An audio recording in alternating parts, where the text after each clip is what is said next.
We had a race to the moon, and now it's a race to Mars, but now there's a lot more players in this game, right? Yes. I mean, we've got the Chinese. You've got the three governments, you know, the Russians, the Chinese, and the Americans are going to get to the moon and Mars from a government standpoint. But I'm telling you, some of these rich billionaires are going to get there whether we want them to or not. And they can probably do it a lot more cost-effective than these governments. Well, now that we're getting close to Mars, do you think we'll find some answers to a lot of our questions there? Well, I'll tell you one answer that I can't wait to find. There's a photograph that you can still find it in the database from the Mars Reconnaissance Orbiter, and it shows like a little pool of water and an iceberg and a cloud all in the same picture. So I think we're certainly going to find water. And if we're going to find water and we know it gets 67 degrees in the summer, we find life. Absolutely, that's what we're going to find. See, but here's the thing that, you know, to me, the life I'm looking for looks like you and me. It is humanoid in form. If we find bacterial life, okay. And in my opinion, I'm going to say it, big whoop. That's what most people, I think, will say, Giorgio. I agree. Let me tell you this, though. It's possible that Mars was the blue-green planet here, you know, 1 billion years ago instead of Earth.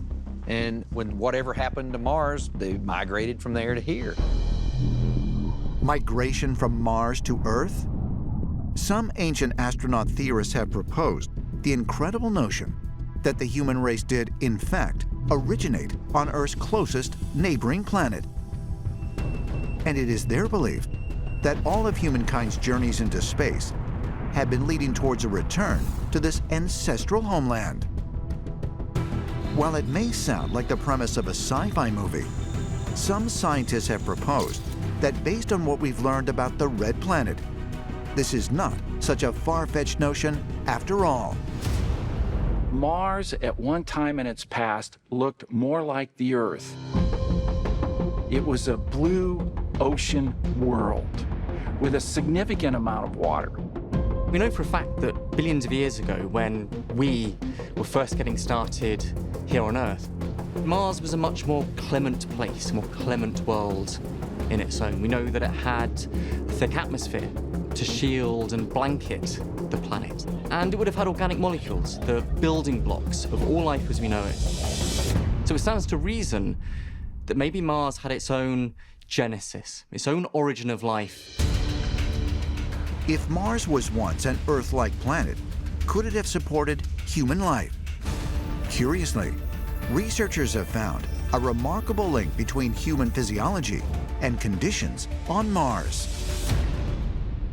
When astronauts actually go into space, their circadian rhythms, their body clocks change from 24-hour days to a 24.9-hour day, and that happens to be the exact rotational period of a single day on the planet Mars.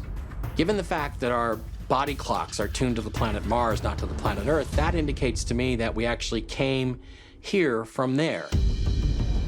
Could we, in fact, be Martians? And might this be why we are so compelled to explore beyond Earth? In April 2020, NASA announced that 3 private companies, Blue Origin, Dynetics, and SpaceX, will compete to design America's new Human Landing System, or HLS. Its ultimate purpose, to send astronauts to Mars. I think the next few years are going to be absolutely pivotal in Mars research. We are seeing mission after mission after mission going to Mars. And again, one might wonder why. Is it because when humanity expands out into the cosmos, we are going to have a planetary base, and Mars is a good place for that? Or is it because scientists know or suspect that there's something there?